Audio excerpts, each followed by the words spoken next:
Hi everybody, Jo here again. Thanks so much for popping in. I thought I'd just come in. I know it's Friday, but I just thought we needed a bit of a crafty catch up. And a few of you have said that you really love the way I've been using up smaller pieces of card. And so I thought today we'd just have a little play and I'd show you one of the things that I tend to do. And all this starts with a small piece of card, and I think this is 3.5 inches square, but I'll just check because you know what my memory's like. You see, it's 4, so 4 inches square. But in theory, we could actually get away with, that's what I was thinking, a 3.5. And I must admit at the minute, I'm really enjoying looking at my smaller pieces of card and seeing what I can do with them. So what I've created, and I'll just bring it a bit closer to show you, is we're going to stamp our beautiful small hummingbird, little bit of a floral in the corner, and we're going to use the stencil, and we're going to bring that across the card base as well. And I chose this one, and this one's called Flora, just because I think it mimics almost the wings and it looks like it flows. Such a lovely stencil. As always, I've decorated the back of the card just with the floral and then that stencil floating away. We have got some little yellow sparkle Posca. And finally, on the envelope, we've got that lovely stamping in the corner, some Posca, and that's permanent ink. Posca permanent when dry, so I know that's not going to run. So this all starts off, I'm going to put that over there, with, as I say, my piece of card, and I'm just going to edge it. So I've got a scrap of card here, a black pen, a permanent marker. I've gone for a Sharpie just because I have them in, and I tend to hold with my kitchen roll and just drag. Don't do it in a rush, and for me, I do it at the beginning, because if I do it at the end, you can guarantee my pen will whiz across. But that's just that Murphy's Law. And if I try and rush or I don't concentrate, again, my pen, I'm not one of those lucky people who can just whiz. Now, if you like to use a ruler, that's fine. For me, I find it works well like this. And again, you go with what works well for you, don't you? So we'll get rid of that. And yes, I do keep a piece just for that. And we'll just start with some of our stamping. Again, for those of you, you don't need a lot of stamps. I'm going for the small hummingbird. We've got various fairies you could use. And I know a few of you have been in touch and you've only found the channel sort of over Christmas. So it's lovely to hear from you and I'm glad you're here with us. But I know you haven't got a lot of supplies and we all build up. We all start with very little. Sorry, black permanent ink, the Versafine Clair, the Nocturne. So again, you wouldn't need a lot for this card. And the hummingbird, I just find, is a very useful stamp. And again, a few of you have been in touch and said, we're starting off, we don't know what to buy. For me, something like the hummingbird, because it can be used for a lot of different designs. It could be a birthday card, it could be a get well card. And again, very generic, you could put it on a card for a male friend, a female friend, for a couple. You know, you could even add, make it into almost like a stalk for a baby card. You know, think outside the box. The wings are beautiful. If you like decoupaging, stamp it again. Now, again, I'm giving that ink time to soak in, look. But look at that. Absolutely beautiful, the detail. But this bit here with the wings, I love to decoupage. So if you like decoupaging, it's perfect for that. Now, the stamp I've gone for is the Flower Divine. Now, this is a large stamp. And again, just to show you, I mean, it's like the back of the envelope. That you can make into a card itself. Have you got our Bumble and Hum? So there you've got another idea for a card. And as you know, I love corner designs. For a card design, why not just stamp it in the corner? Sentiment there. Maybe a couple of butterflies again. Job done. And it's all about giving you ideas of, you know, we spend our hard-earned money on these stamps. So for me, they have to have lots of uses, not just one. And if you start, you know, when you're starting off, for me, you do need to buy stamps that you can use a lot. Now, my first one with this, I'm going to look and give our hummingbird somewhere to aim for. So I'm just going to stamp there. Now, you could leave it like that, but I like to just almost finish that corner. And again, that's just the way my head works. So I'm thinking we'll add a little bit more there. And then just go off this edge here. We'll add just a little there. And then let me have a look. I just want it tiny there, not a lot. So I'm just thinking if I just catch that. And for me, that's just enough. It's not over the top. Now the Hummingbird, remember, there is a large one, but as I say, this is our smaller one. Now Versafine Clair is a slow drying ink, so try and get in the habit of blotting it. Just you've less chance of smudging it then. Now I'm going to add some colour, and I'm coming in with the Mondeluz, so any of your watercolour pencils, but if you use the Mondeluz, I'm using number 15, 16 and 17. And I'm going to do a very simple colouring. I'm just going to lean, if I've got any ink on here, look. And again, we're going to do a bit of that cheats colouring. So with the dark colour, I'm just going to add a little bit at the base and where we'd have shadow. And I love the blue and white. There was a certain range of pottery plates that you could have with blue.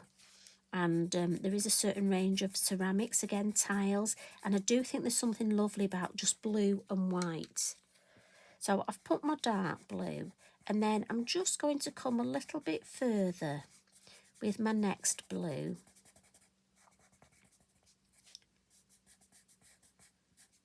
And again, and then with my lightest blue, I'll come over those two, and I'm not going to go right to the end. I'm going to do some wink of colouring, so I'm going to use my clear wink of Stella to blend this, but you could just use a water brush and it'll blend a nice bit of light blue to the end. But to be honest, I love that as it is.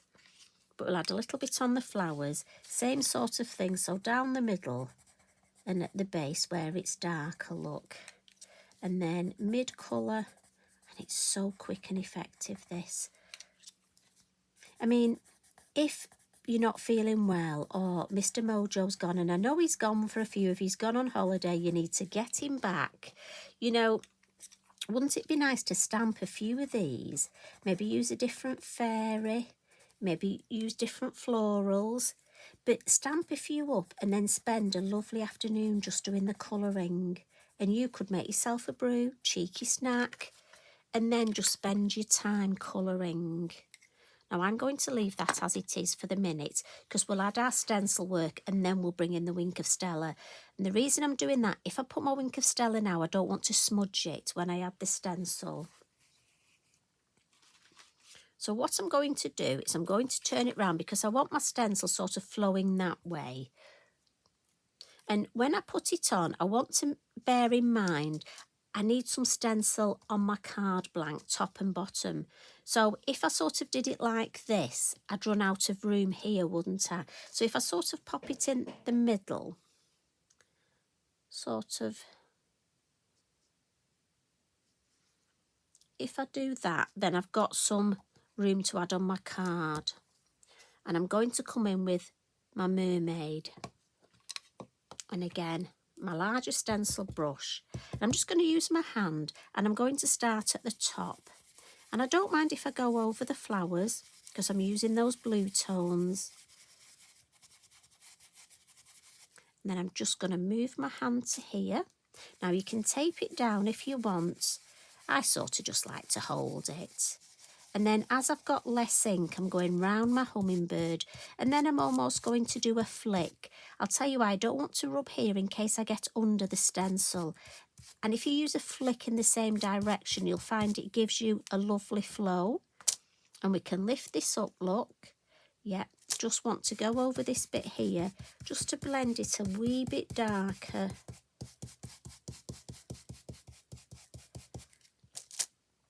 Yeah, I like that. So, can you see? And that's just the right amount for me. Now, the next bit, 2 ways you can do this. Need to just get my card blank.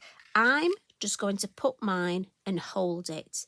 But if you wanted, you could glue that now I like to live life a bit dangerously. You could glue it now and then put your stencil on. So I'm going to turn mine back the way I had it. Pop it there. And I love this because it's just a bit of fun. And I just think sometimes we don't have enough fun, you know. And I'm just going to see, again, I love the fun of just seeing, can I get it? Right, I reckon that's good enough for me. So I'm going to hold that. And again, this was where we had it darker. So again, coming in this corner with my dark ink, making sure I don't go over this edge. And again, I'm being firm when I hold it. Want a little bit more down here. Let's see, yeah, happy with that. And then when I've got less ink, I want this corner very light. So let's lift up, oh, that's about right. So let's turn that round. And I like that flow of dark to light. Now remember, we'll come back to that in a minute. Let me grab I've got a piece of card here. So let's give the stencil a spritz over the top of Eric. He loves a good spritz. And let's clean that stencil because we get that free background. And again, if Mr. Mojo's gone on holiday, do you know what? A free background, he loves it. He loves to come back for a free background. So my top tip, maybe do it in your journal. Right, let's have a look. I love this. Let's see. Come on. Yes. Now, I'm going to leave that here because I love it down the middle. If you wanted a bit more here, pop yourself a bit more ink or look where there's a bit more ink. Give it a spritz and literally hold it down and that would just fill in that area. But I love that. And when that dries, it will dry even deeper. Now, I'm thinking if you needed an underwater card, I think the fish would look lovely flying. I think we've got flying fish. What am I like? The fish would look lovely swimming as though it was coral. So I'm going to pop that on one side. Oh, honestly, you couldn't write it, could you? Flying fish. So I'll give that a dry. Now, back to this. We're going to do our wink of colouring. So for those of you that are new, watercolour pencils, we normally use a water brush and just blend the colour. But one day I was a bit busy and I hadn't time to do my colouring, but I wanted to add some Clair Wink of Stella, which is a water-based sort of glitter in a brush. This is a Clair, we do have coloured ones. And I thought, what if I just cut out the middleman, would this blend like my water brush, but dry with the sparkle? And yes, it does. So for me, it's a lovely way. And having that little bit of ink over the top really enhances the colour. So you will get a little bit of blue on the nib though, so I just clean that. So again, we'll come in here and then just drag that colour up. And all I'm going to do is blend that colour and just drag it to the end. And I love the fact we get that dark and light. We get that sparkle, but it just sort of fuzzes the end. We still get the little white tips. Again, I'll just clean my brush and then just on these here. But also it means you don't have to worry too much about your colouring. You don't have to worry about lines. Right, give that a clean. And if I bring that up, can you see how we've got that lovely sort of, it gives you a bit of an ombre, that light blue, there's no set lines where you're finished. And also you've got the sparkle. Now it's hard to pick up on the camera, but your Wink of Stella will sparkle even more when it's dry. So I've got to be honest, I love that. Now you could add more colour if you want. I'm just going to come in with the Clair over that lovely bit of his body there. And you know, I think if you made quite a few of these, you could go for different colours. Just make yourself a selection of toppers. Now, I want that there. So for me, the Bippity Boppity glue we have wiggle time. And as I say, I like to just sort of live dangerously. So I'm just going to pop some glue around the edge, and then I like to sort of do diagonals.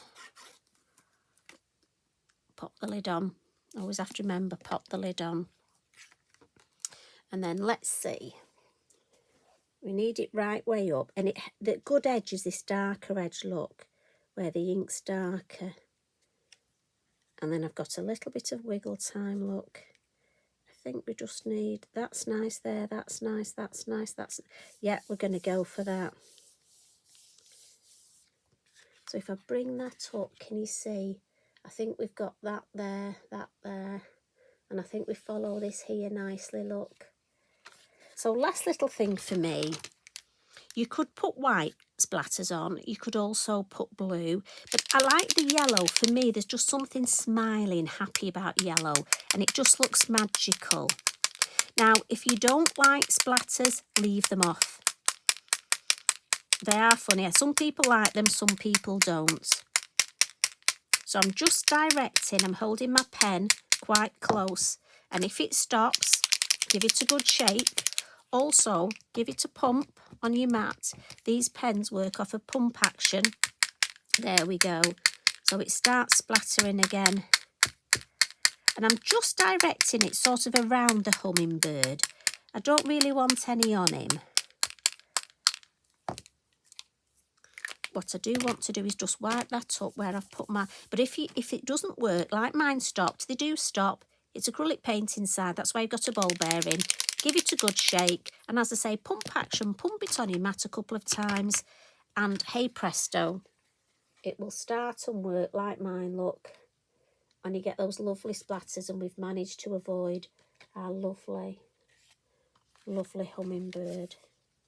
So if I bring in the one that I made, now I think you could do a lovely selection of those. I think they make beautiful notelets, and as I say, you could use a variety of different stamps, different colours, and that way you're not changing it up a lot. You're using little pieces of card, but you could create yourself some brilliant cards that you may just need later in the year. And any of you that, I mean, I donate mine to the local church, some of my samples, and I think these would be great for people to buy, because they could be, as I say, birthday, they could be anniversary, they could be get well, they could be thinking of you. I think in grey tones, in all honesty, you can make that a condolence card, or a thinking of you if you're having a rough time. So I hope you've enjoyed our little extra catch up, and thank you for all your lovely comments. I do read them all, and if I don't get time to reply, sometimes I just give you a heart and a thumbs up, but I want you to know I do read them all, and I do appreciate you all subscribing. It makes my day. And, you know, when you do comment, and I know that you like to spend time with me, even if you are one of those ladies and gentlemen that listen to me in bed because I send you to sleep, don't worry, I don't take it personally. I think I might start reading bedtime stories. What do you think? Could that be an avenue? Would you like that? Who knows? Anyway, in all seriousness, have a lovely, lovely weekend. You take care of yourselves. Look after each other. And if you need anything, if you need a friend, just put a comment on here, because I love it, the fact that you can each comment as well. So, you know, if somebody needs a hug, I know one of you, as well as me, will come in and you'll give each other a hug. Because sometimes we all need a bit of a hug. We all need a friend. So you take care. As I say, have a lovely time. I'm off now. It's time for a brew and then time to walk Eric. Struggling at the minute. One of his front legs, his arthritis is playing up, but I think it's the weather. So extra hot water bottle and massage for him, I think. Anyway, I will see you again soon. Love and hugs from me. Bye for now.